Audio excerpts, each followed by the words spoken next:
Bismillahirrahmanirrahim. Alhamdulillahirabbil alamin. Wassalatu wassalamu ala asyrafil anbiya'i wal mursalin wa ala alihi washabbihi ajma'in. Rabbi shrah li sadri wa yassir li amri wahlul 'uqdatam min lisani yafqahu qawli. Assalamualaikum warahmatullahi taala wabarakatuh. Good day everyone. How are you? I hope everyone is fine. I hope you are still in the positive mood. Today we are going to learn the novel section, Dear Mr. Kilmer. Okay, let's start. Tuisyen Online, Perlis Mengaji. English 1119/2, Section D, novel Dear Mr. Kilmer. Okay, before we start, okay, I think you know this cover of the book very well. Okay, these are some interesting facts that I would like to share with you. Joyce Kilmer in the novel is not a fictitious character. Alfred Joyce Kilmer, born December 6, 1886 and passed away on July 30, 1918, was an American writer and poet, mainly remembered for a short poem entitled Trees in his book Trees and Other Poems. He enlisted in the New York National Guard and was deployed to France with the 69th Infantry Regiment, well known as the famous Fighting 69th, in 1917. He was killed by a sniper's bullet at the Second Battle of the Marne in 1918 at the age of 31. He was married to Ellen Murray, also an accomplished poet and author, with whom he had 5 children.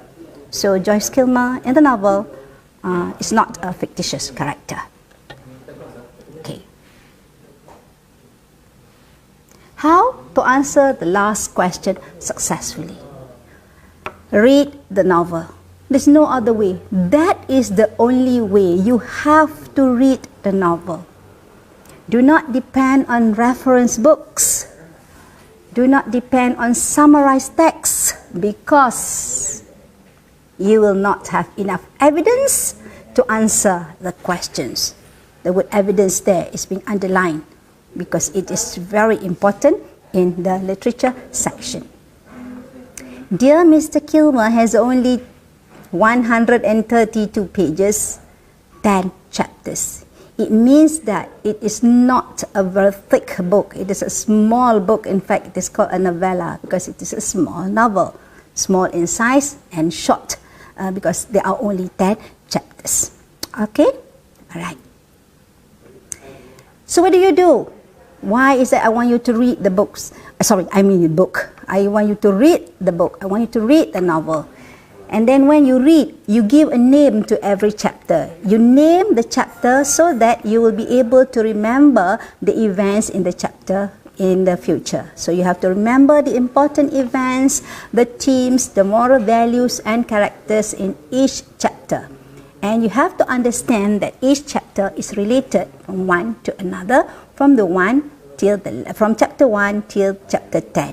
Okay, they are all related to one another in the sense of in relation to the events, to the themes, moral values, and also the characters. Okay, all right.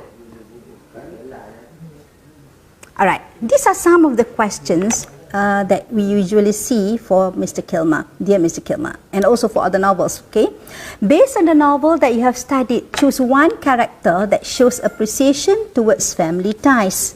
Give reasons why do you choose him or her with close reference to the text. Notice that, close reference to the text. One must stand for what is right. With close reference to the novel you have studied, describe events that support the statement. And question number 3, bravery is to stand up for what you believe in. With close reference to the text, explain how this statement can relate to one of the characters in the novel. Alright, in almost every question you will come across the word close reference. Okay, this is what I mean by you have to read the book so that you can have the evidence. If you do not have the evidence, if you do not write the evidence in your answer, this is where you will get less marks. Although your SPM exam is going to be in March next year, you have to prepare from now. So you have ample time, you have a lot of time to read the book. Alright? You have a lot of time to read the book. And you must read it. Okay, now, How to answer the novel question? Dear Mr. Kilmer, okay, use this technique. A, P, E, right? What is A? A is answer. Look for the answer. Understand the question. What does the question want you to write? What is the question asking you about? Okay, that is the A. And then P is the proof. Look for the proofs. Remember the chapters. Okay, and E is evidence. This is where the question says with close reference to the text, the evidence. Arrange the evidence in chronological order. Remember the events. It means that you have to write the evidence. Which one comes first? You are going to write that one first in your answer. Okay, do not jumble up and write the first one and then the third one and then you go back to the second one and then you go back to the 10th event. Okay, you have to write in chronological order which one comes first. Sequencing. Okay, alright, so A, P, E. A is the answer, P is the proof, E is the evidence. So every time you come across a question, quickly ask yourself, what is the answer? What is this question asking me? What am I supposed to do?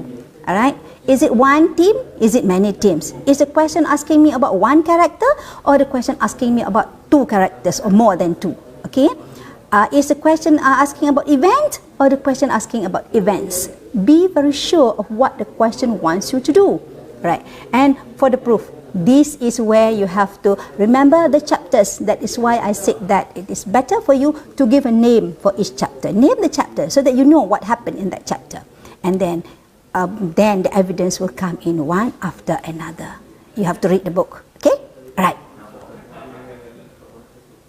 How do you write the answer? Okay, how do you write that? There are three possibilities of writing the answer. One, you can use all past tense. Two, you can use all present tense.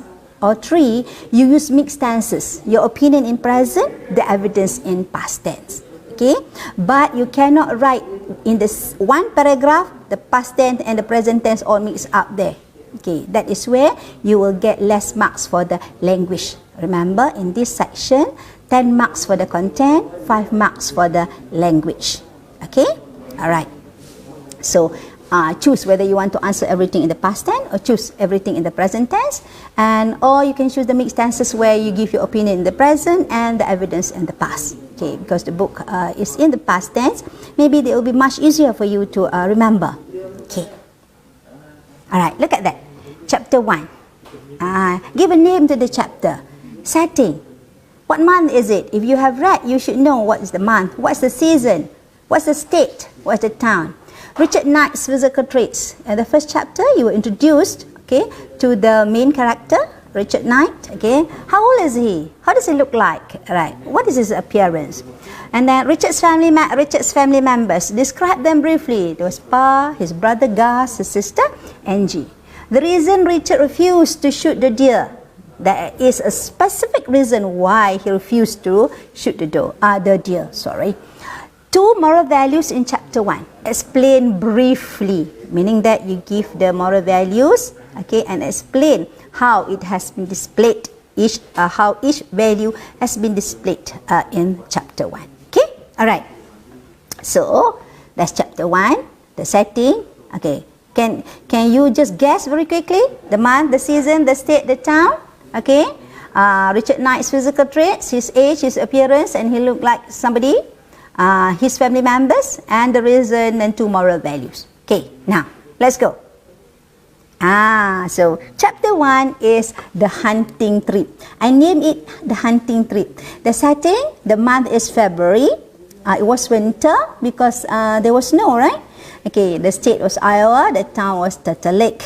Right, Richard Knight's physical traits. He's 15 years old. He's tall, slender, pale. He looked like his mother. Remember, his mother died when he was 7. Okay. Richard's family members, describe them briefly. So do it like the one that I have done for Richard Knight's, okay, physical traits. Okay. So describe Pa, Gus, how does he look like? Okay. Angie, how does she look like? Okay. The reason Richard refused to shoot the deer, right? Okay, he felt he had no right to take the life of another creature. You see the word felt there. All right. I put that in upper cases. He felt he had no right because that is his opinion. He believed that, okay, he had no right. Okay, it was his principles. So put the word felt there. Okay, it might not be a fact for others, but it is what he believes in. Okay, he believed that he should not kill other creatures. Okay, he felt he had no right to take the life of another creature. Alright, 2 moral values in chapter 1. You explain briefly. You can talk about the moral values in chapter 1 is kindness, where you talk about Richard, where he refused to shoot the deer. He purposely misfired. Okay, although he was in very good range to kill the deer instantly. And that is one moral value there. The next moral value is that you can talk about respect. This is when you talk about Pa and Richard. Okay, Pa respected Richard's decision that he did not like hunting, and Richard respected his father. He spoke politely to him. He did not say harsh words towards him. Okay, okay. So you see the 2 moral values there. So you're going to do this for all the chapters. Give a name. Okay, look for the important events. Look for the setting. Okay, so that if you do this on a piece of card, there will be 10 pieces of cards, 1 for each chapter. So you just can flip through, and then you'll be able to remember each chapter very, very quickly. Okay, okay, that's chapter 1, the hunting trip. Now, the chapter you go to chapter 2. The chapter 2, I named it the poem, the poet, and Hannah's book. What's the month? What's the season? Okay, what kind of student was Gus? So if you read, you will be able to answer that Gus was a person who loved sports. Okay, not very much into studying. Okay, what kind of student was Richard? He was diligent. Okay, his favorite subjects were English and history. The name of the English teacher at this school, she was Mrs. Hanson. She was a very kind person, very understanding, caring person. Okay. The 2 troublemakers in Richard's class were Abner, Louis, and Harry Carver. Don't mix up the names. Okay. Mrs. Hanson read a poem written by who? Joyce Kilmer, entitled Trees. Richard borrowed a book from her entitled Trees and Other Poems, written by the poet. Describe Hannah Sharma. Okay, in chapter 2, there were descriptions about Hannah Sharma. Her hair was like the color of corn silk. Okay, she was good looking. What happened to her? Why? Okay, so in chapter 2, somebody scribbled her book with the word Dirty Hands. Why? Because she was a German descendant, and the students disliked her because they thought she was, and she and her family were German spies. When Richard arrived home after school, he did his chores quickly. What were they? Okay, that is when he picked the eggs and also feed the horses with hay. Okay, he wrote a letter to the poet who worked in. Okay, that's the name of the newspaper in New York Times. Richard wrote poems, but he kept it a secret. Why?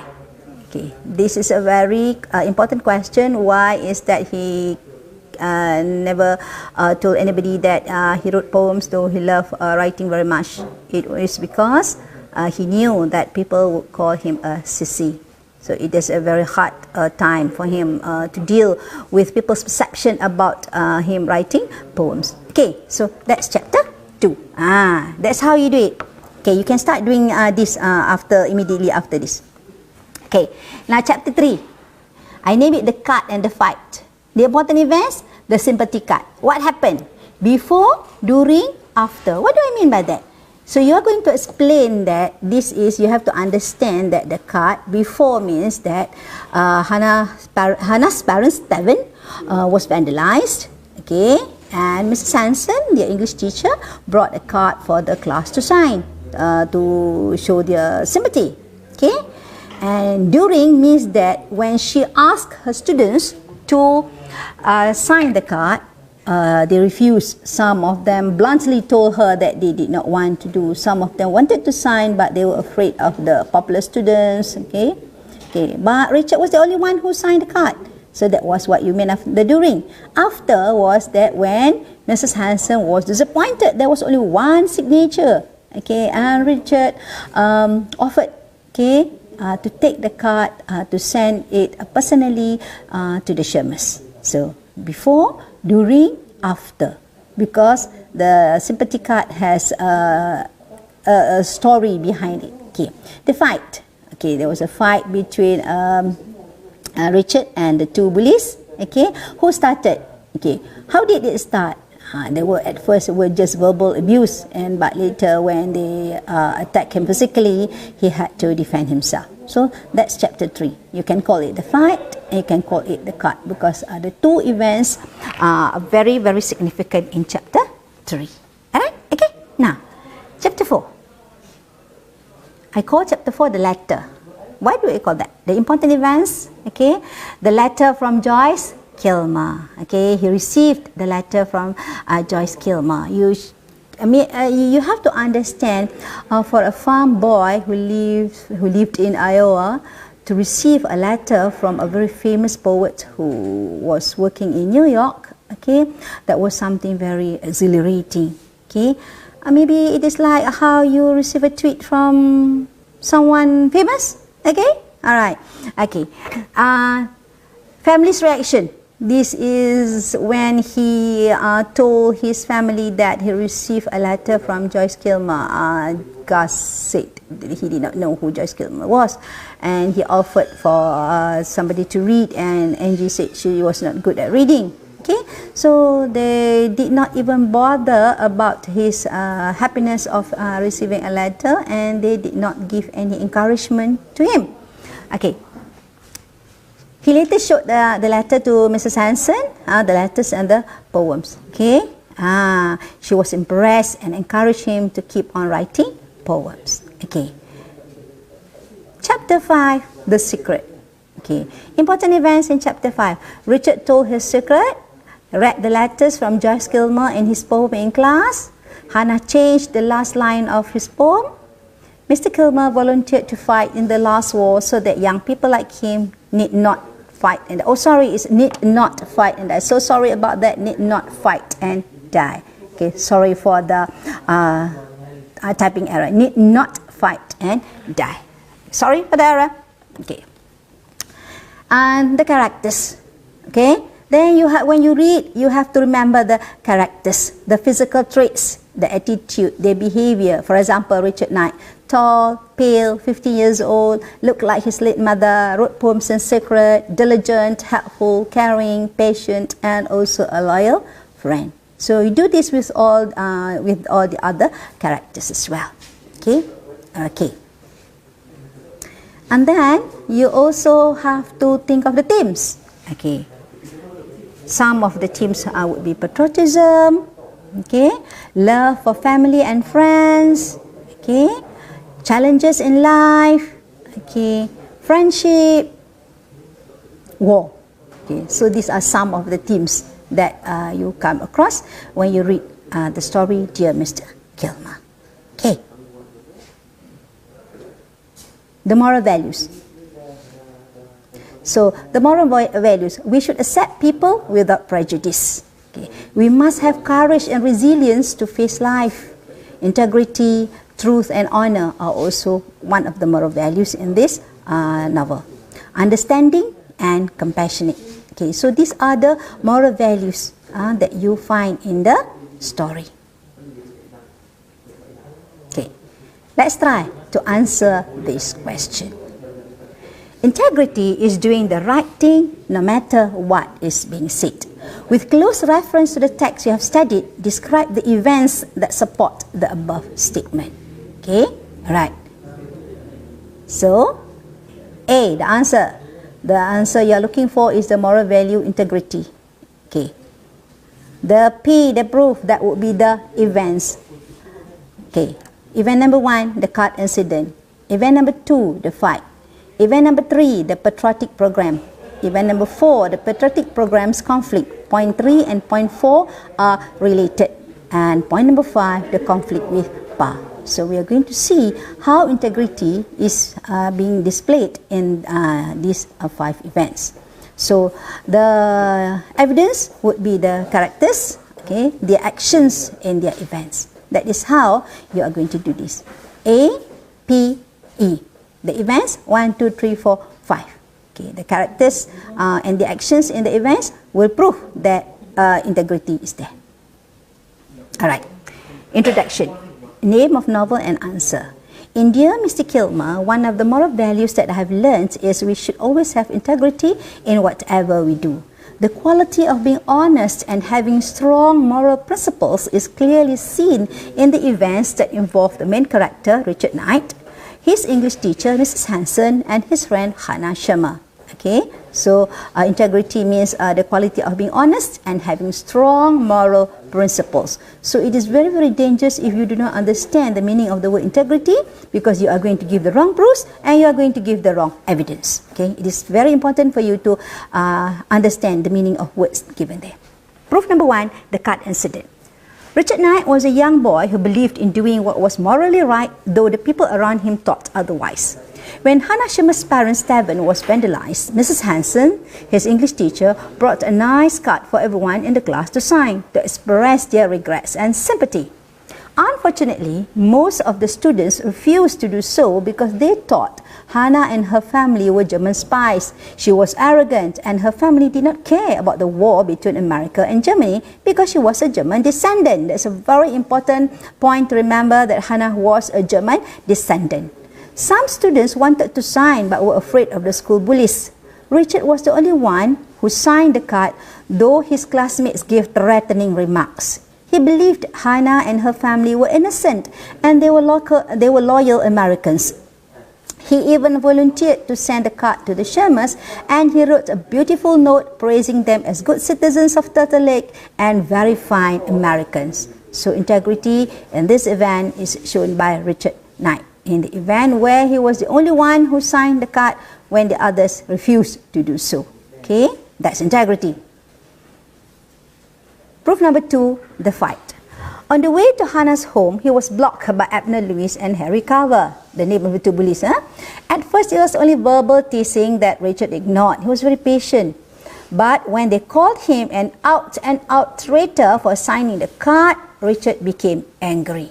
Okay, when they physically attacked him, he did not back off, but bravely and skillfully fought the two bullies until Abner pleaded not to hit him.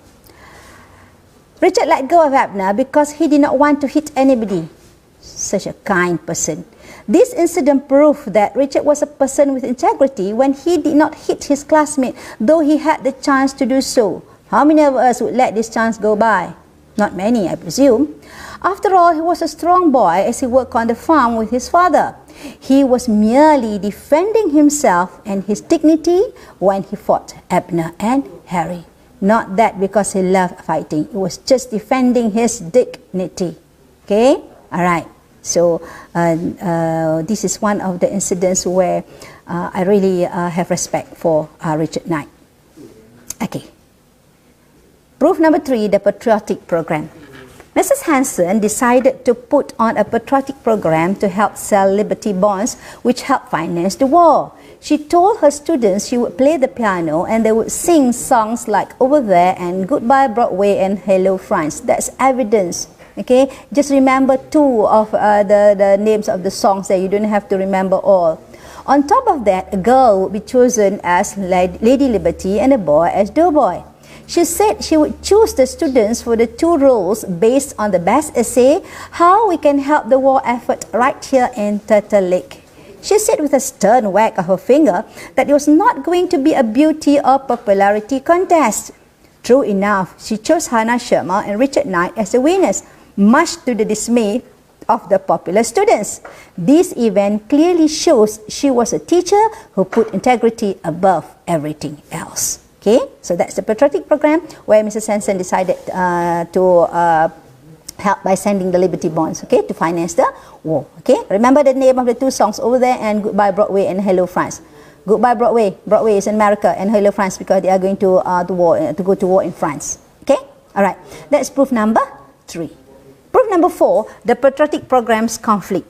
Mrs. Hanson's decision to choose Hannah as Lady Liberty, angered the students and some parents. They came to see the principal and demanded she chose somebody else for the role. She was very upset about it and finally chose another girl just because Hannah declined the role. She tried to talk Hannah out her decision, but as Hannah felt strongly about it, she respected her decision. Hannah gave up the role because she felt she had started a little war in Turtle Lake, whereas her essay was about peace. She believed her father was right, that there were times to fight and times not to. Hannah proved to be a person with integrity in this conflict. Richard was unhappy when Hannah declined the role because he believed she had won the role fair and square. After Hannah explained her reasons, he decided to turn down his role as doughboy to show his support for his friend. They told Mrs. Hanson about it, and she was amazed of them because she felt they deserved the roles. She was proud of their decision. She then chose the runner-ups of the essay competition, Millie Wright and Herbie Wachinski, to replace Hannah and Richard. So the integrity being shown by Mrs. Hanson, Hannah and also Richard. In this event, the conflict after the patriotic program was being introduced by Mrs. Hanson. And so you go to proof number 5, the conflict with Pa. When Richard turned down the role as doughboy, his father wanted to know why he did so. He told his father he thought it was the right thing to do because Hannah deserved to be Lady Liberty, but everybody ganged up on her and that was not fair. When his father told him that Ike Lewis said Richard did that to side with the Shermans and being unpatriotic and hoped the Germans would win the war, he bravely but politely denied the accusation. He said he wanted the Allies to win, and the Shermans were as patriotic as everybody else in the town. Their son Otto was an American soldier fighting in France. When his father said the Shermans were not our people, Richard replied that they were Americans and they paid taxes just like anyone else. He told his father it was wrong to say he was siding with them against the rest of the community. Though his father disagreed with him, Richard believed he was right. He was sad because his father listened to Ike Lewis. So you see, point 1, 2, 3, 4, the proofs 1, 2, 3, 4, 5 are all in chronological order, and also the evidence are in chronological order. Which one comes first should be introduced first in your answer. So the proofs are in chronological order and also the evidence. Okay? Alright, so 1, 2, 3, 4, 5. And you come to the conclusion where you say, having integrity is a very important moral value in life. In fact, we should be honest and have strong moral principles in whatever we do. So this is written in the present tense because you are giving your opinion. So you answer the question completely. Remember, 15 marks, 10 marks for the contents and 5 marks for the language. Okay? Okay, now, there's another one. Be brave in facing life challenges. With close reference to the text, explain how the characters in the novel have shown this quality. Okay, keys.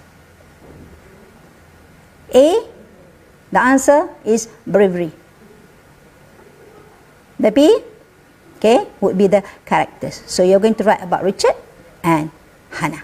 Okay, and you're going to give the evidence. Okay. That would be the events and the incidents which show bravery. Okay. Okay. Richard Knight loved writing poems but afraid to tell people about it. Richard loved poetry. He wrote beautiful poems about nature and about people, about environment. At first, he did not tell his family and friends about it because he knew they would call him a sissy. Finally, he told Mrs. Hanson, who was very supportive. Later, he was brave enough to read his poems in his class. He kept on writing until his poems were regularly published in the Turtle Lake Newsweek. Okay, all right.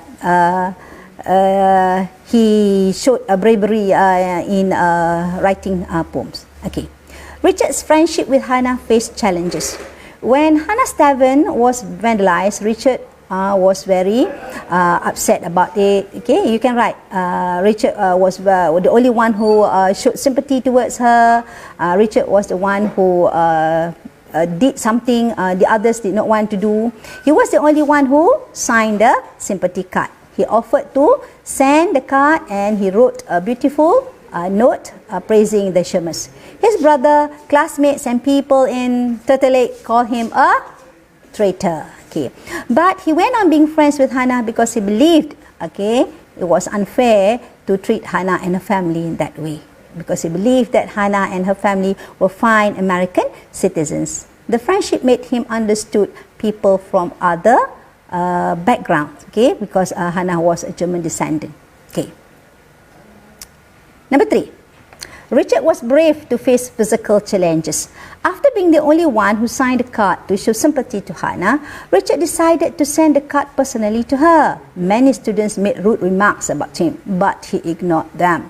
On his way home, Abner and Harry made fun of him and blocked his way. They made fun of him, provoked him and called him a traitor and started a fight, but okay, what happened? Okay. Alright, finally his classmate begged, okay, for him not to hit and promised not to trouble him again. Richard bravely defended his dignity. Alright. Hannah accepted the challenges being a German descendant in America. Hannah did not have many friends at school because she was a German descendant and America was at war with Germany. One day someone scribbled dirty hand on her book. She cried bitterly. 3 days later, her parents' tavern was vandalized and she was very, very upset.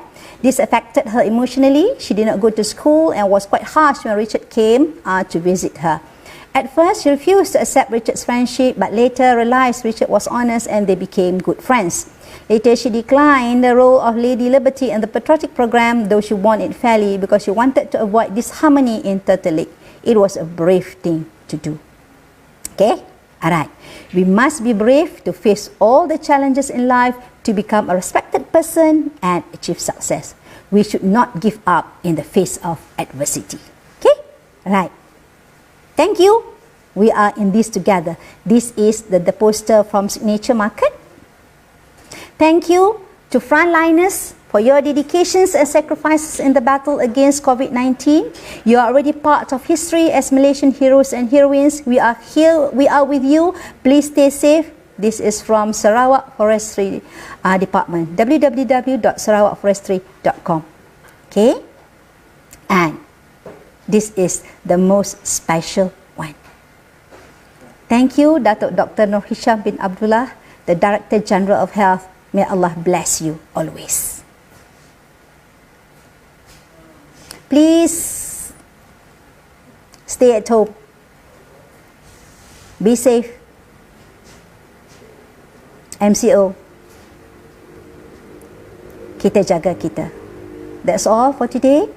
I hope I've given you some examples. I hope that you have learned from the examples I've given you. Sorry for the typing error just now. And let's pray that all of us will be safe and this COVID-19 pandemic will end soon. Thank you. Assalamualaikum.